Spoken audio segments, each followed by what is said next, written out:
Bon, tu veux plus d'US? Bah je te donne plus d'US.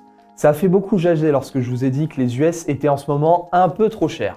Bon, tout d'abord, ce n'est pas moi qui l'invente, mais bien mes confrères analysent dans le monde entier qui en parlent. Ensuite, si tu crois qu'il faut toujours parier sur les US, bah je te donne ce que tu veux.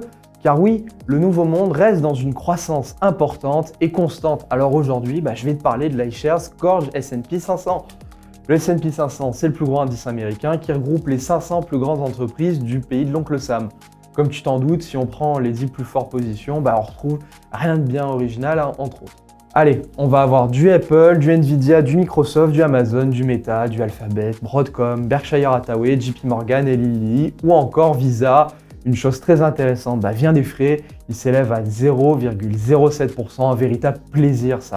Bon, on prendra bien évidemment toujours la version capitalisante pour le CTO et éviter un maximum les frottements fiscaux et surtout maximiser les plus-values. Bon, voilà pour les fondamentaux, t'as de quoi t'exposer aux US de manière diversifiée. On se retrouve pour l'actualité de ces mastodontes américains et tout le reste qui va avec sur le site Zone Bourse. Et bien moi, je te dis à la semaine prochaine pour une nouvelle idée de diversification et toujours un nouvel ETF.